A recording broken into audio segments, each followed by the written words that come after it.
کسی ملک پر ایک مغرور بادشاہ حکومت کرتا تھا۔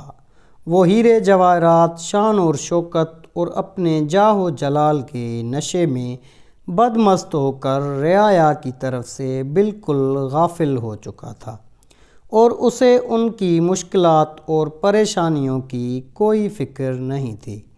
کچھ لوگ اس کے لیے بد دعائیں کرتے تو کچھ اس کے لیے ہدایت اور نیک توفیق کے طلبگار بھی ہوتے۔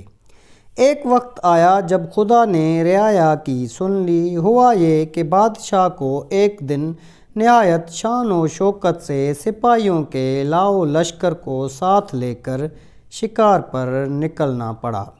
جنگل میں اسے ایک ہرن نظر آیا۔ اس نے اس کے پیچھے گھوڑا دوڑا دیا۔ ہرن کا تعاقب کرتے ہوئے وہ بہت دور نکل آیا اور راستہ بھٹک گیا۔ وہ اپنے محافظ دستے اور تمام درباریوں سے بچھڑ گیا تھا۔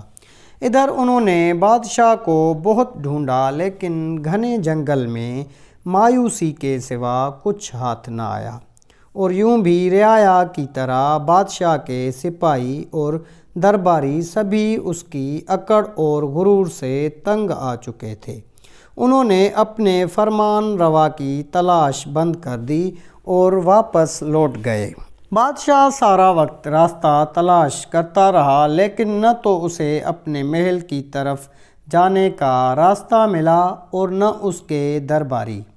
اس دوڑ دھوپ میں اسے پیاس لگنے لگی مگر کہیں بھی پانی نہیں ملا۔ میلوں چلنے کے بعد اسے بہت دور ایک جھونپڑی نظر آئی تو وہ خوشی سے پاگل ہو گیا۔ اس نے سرپٹ گھوڑا دوڑایا اور جھونپڑی تک جا پہنچا۔ وہاں ایک بزرگ بیٹھے عبادت میں مشغول تھے اور ایک طرف کونے میں پانی کا گھڑا رکھا تھا۔ بادشاہ نے بڑی بے تابی اور خشک زبان کو بمشکل حرکت دے کر بزرگ سے پوچھا، پانی مل جائے گا؟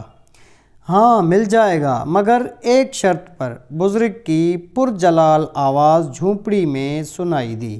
مجھے ہر شرط منظور ہے، میں اس سلطنت کا حکمران ہوں، پانی پلا دو، بادشاہ نے بے تابی سے کہا، مگر اس موقع پر بھی اس نے اپنی عمارت کا احساس دلانا ضروری سمجھا تھا۔ پہلے شرط سن لو، پانی کے گلاس کے بدلے میں تمہاری پوری سلطنت لوں گا، بزرگ نے درشتی سے کہا۔ پوری سلطنت ایک گلاس پانی کے بدلے؟ بادشاہ نے حیرت سے پوچھا۔ بزرگ نے کرخت لہجے میں کہا، ہاں منظور ہے تو ٹھیک، ورنہ یہاں سے چلے جاؤ اور مجھے عبادت کرنے دو۔ پیاس کی شدت سے بادشاہ کو اپنا دم نکلتا محسوس ہو رہا تھا۔ اس نے نڈھال ہو کر کہا، مجھے منظور ہے، اب مجھے پانی دے دو۔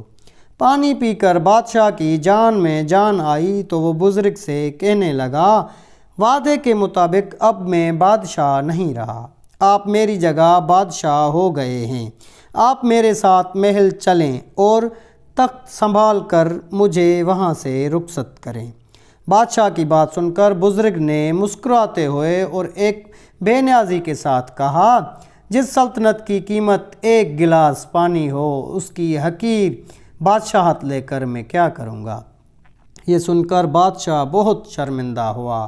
اسے اپنی اصلیت کا علم ہو گیا تھا اور وہ جان چکا تھا کہ واقعی انسان کے پاس دنیا بھر کے خزانے ہوں یا کوئی بڑی سلطنت، لیکن جب وہ مجبور ہو تو اس کی قیمت ایک گلاس پانی کے برابر بھی نہیں ہے۔ بادشاہ کے دل سے شان و شوکت اور اپنی عمارت کا سارا ذوق و شوق اور ہر آرزو گویا جاتی رہی۔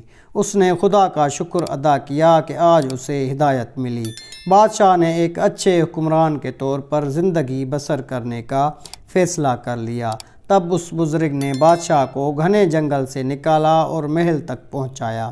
اس موقع پر بادشاہ نے بزرگ سے وعدہ کیا کہ وہ اللہ کے بندوں کے ساتھ بھلائی کرے گا اور اپنی رعایا کی خبر گیری کرتا رہے گا۔